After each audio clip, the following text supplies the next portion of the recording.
Hello, everyone, and welcome back to End of the Line. I'm Max, your host, and today we're going to be talking about the Talyllyn Railway, as I promised 2 videos ago. So let's get into the history. Around the 1830s, in the hills near Talyllyn, Wales, slate mining started happening in the Bryn quarry, where slate was transported down the hills by horse or carts. In 1864, William McConnell started leasing the slate quarry and went about making things more efficient. So McConnell went to the landowners asking to purchase their land all the way up to Talyllyn. So, the same year, construction commenced. Also, the line was given permission for passenger services in 1865. By that time, the unnamed railway had gotten themselves someone to engineer the line, James Swinton Spooner, the same person who introduced steam to the Festiniog Railway prior, prior to that in 1864. Number 1 and 2, Talyllyn and Dalgok, were ordered and built by Fletcher's Jennings in Cumbria in England, and were delivered the same year. In 1866, the railway finally opened, with stations popping up on the line years after. The line continued prospering for long after that, until the 1880s, when demand for the slate was slowly declining, and the luck worsened for the railway as the quarry at Brynaglois fell into hard times. Luckily, in 1910, the local MP, Sir Henry Hayden Jones, bought the quarry and its company.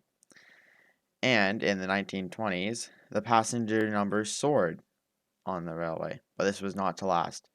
As on Boxing Day, 1946, aka December 26 for all you non-Commonwealth people, the quarry at Brynaglois closed for the last time. And also, number 2, Dalgok,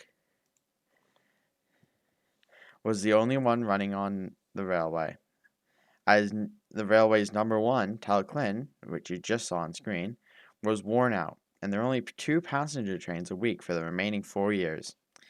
But in 1949, an author named Tom Roll, known for his helping preserve Britain's canals, visited the line, and like most preservationists looking to open a line, felt sympathy for the railway, and so had the idea to continue doing passenger services with volunteers as the staff, which was a unique idea at the time. So he called a meeting of 70 rail enthusiasts and Hayden Jones's widow, as Hayden Jones had passed away by that time, to decide the fate of the line. After a few more meetings in Birmingham, they founded the Talyllyn Railway Preservation Society and took control of the line in 1951. Soon, there were publicity attempts and fundraisers to get the old line up and running again. Within a few months, the Railways Preservation Society grew to 650 members. The first train ran under preservation ownership in May 1951. From the wharf at Talyllyn to, I'm probably going to butcher this, Rye de Ronan,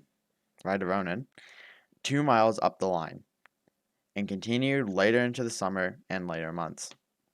As I said, Dalgok, as you see on screen, was the only one running and was in need of an overhaul. So the funds that the railway had, number 3, Sir Hayden, and number 4, Edward Thomas, were bought from the Corus Railway for only £25 each. That's £50. But there was one problem with Sir Hayden.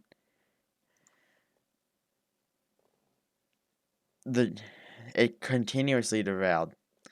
The reason of the derailment was not Sir Hayden itself, as the rails were too wide from the normal gauge of the Talyllyn, but that was quickly fixed. Also, in 1954, a new steam engine arrived, number 6, a former RAF-owned engine named Douglas. As you can guess, the 50s was a big decade for the Talyllyn, which was bolstered by the BBC coming to do a live broadcast on the Little Line in 1957, which made passenger numbers soar.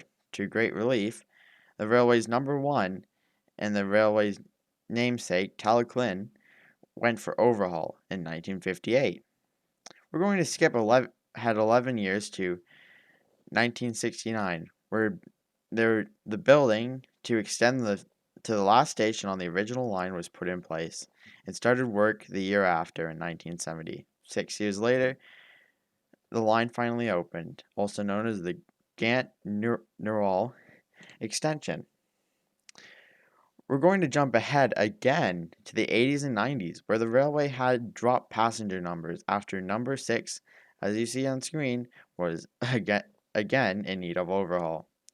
So they built a new engine out of older components and named it Tom Roll after the railway's first chairman, which entered service in 1991. Wow, that's a young engine. That's about it for significant events on the Talyllyn, but passenger numbers are soaring as the internet became a thing and the railway series connection appeared. Actually, let's get into the railway and popular culture. Shortly after the railway was formed, the railway series creator, Reverend W. Wilbur Awdry, started visiting and volunteering on the line, and later wrote his version of the line, The Skarloey Railway, in his book, The Four Little Engines, and other books, and later appeared on TV in the fourth series of Thomas the Tank Engine and Friends. Thanks for watching. Please consider subscribing. I put a lot of work into these videos.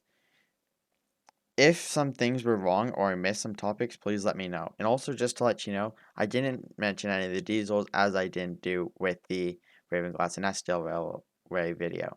Well, thanks for watching. I'm Max, and this is End of the Line.